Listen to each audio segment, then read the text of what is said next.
এখন কোথায় সমবেদনা জ্ঞাপন করার সময় নেই কোনো ধরনের রাজনীতি।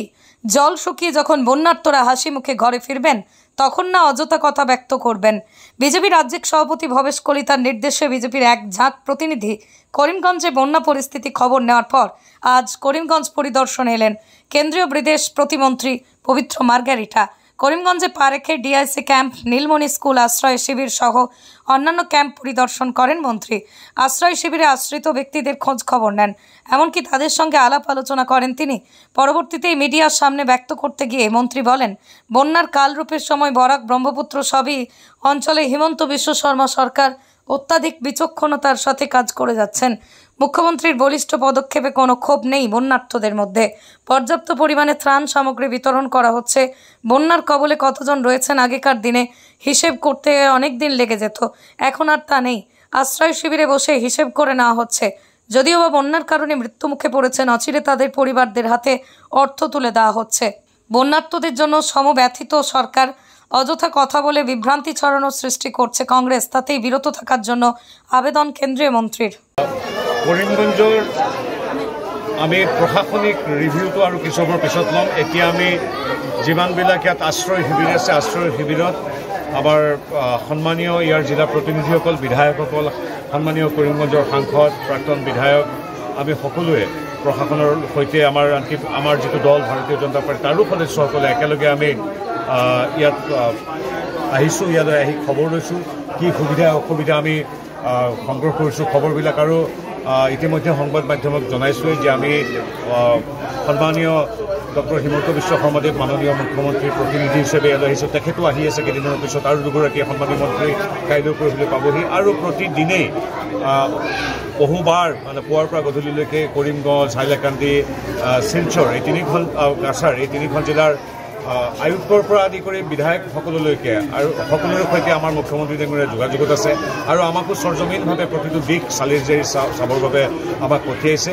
এতিয়া খুব দুখৰ কথা, আমাৰ এই তিনিখন জিলাতে আমাৰ এতিয়া বহু হাজাৰ লোকৰ ঘৰ পানীৰ তলত, নিজৰ খেতিপথাৰ বা সকলোবিলাক পানীৰ তলত। গতিকে এটা বেদনা গধুৰ এটা দৃশ্য। তাৰ মাজত ইয়াত কিন্তু আমাৰ যি কেম্পত, ৰিলিফ কেম্পবিলাকত এটা দুখ প্ৰত্যেকৰ বুকুত এটা কঢ়িয়াই আছে নিজৰ ঘৰখন যেতিয়া পানীৰ তলত থাকে। তথাপি সাধাৰণতে আগতে আমি যে দেখিছিলোঁ এনেকৈ ৰিলিফ কেম্পলৈ আহিলে এটা খুব অভিমান, খবৰ মুখামুখি কেতিয়াবা হয়, কাৰণ এই যিটো আমাৰ ৰিলিফ দিয়া হয়, সাহায্য দিয়া হয়, সেইটো কেতিয়াবা হিন্দিৰি হয়।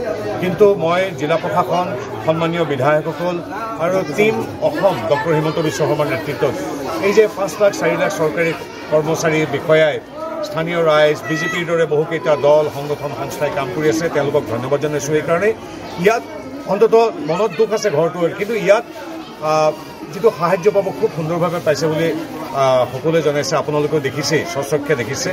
সেইটো কিছু আমি সকাহ পাইছোঁ যে অন্ততঃ এইকেইদিন বিপদৰ সময়ত তেওঁলোক অকণ শান্তিত আছে। এতিয়া সমান্তৰালভাৱে মুখ্যমন্ত্ৰী ডক্টৰ হিমন্ত বিশ্ব শৰ্মাদেৱৰ নিৰ্দেশত সমগ্ৰ জিলাবিলাকৰ জিলা প্ৰশাসনে ঘৰে ঘৰে গৈ, কেম্পে কেম্পে গৈ, বানআক্ৰান্ত এলেকালৈ গৈ কাৰ কিমান ক্ষতি হৈছে, ঘৰৰ পাৰ্চিয়েল ডেমেজ হৈছে নেকি, ফুল ডেমেজ হৈছে নেকি, কি হৈছে, এইবিলাকৰ কাম আৰম্ভই কৰি দিছে।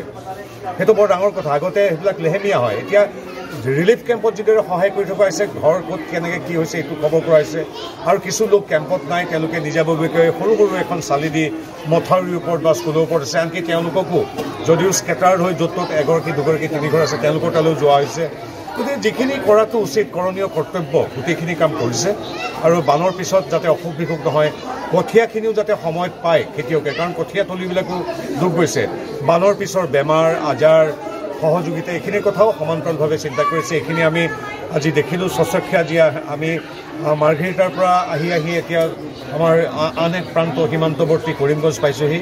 গতিকে ইয়াতো প্ৰশাসনে যথেষ্ট কষ্ট কৰিছে, আৰু এই সময়ত আমি অসমবাসীয়ে যিদৰে হাতে হাত ধৰি আগবাঢ়িছে, আমি নিজকে অসমবাসী হিচাপে গৌৰৱবোধ কৰিছোঁ। খালি মাত্ৰ এটা কথা কালিও কৈছোঁ, আজি কওঁ, এতিয়া গোটেই কি কৰিমগঞ্জ, কাছাৰ বা হাইলাকান্দি বা তিনিচুকীয়া, ডিব্ৰুগড়, শিৱসাগৰ সকলো মানুহে জাতি, বৰ্ণ, ধৰ্ম, ৰাজনীতিবিলাক পাহৰি একেলগে কাম কৰিছে বানাক্ৰান্তক সহায় কৰিবৰ বাবে।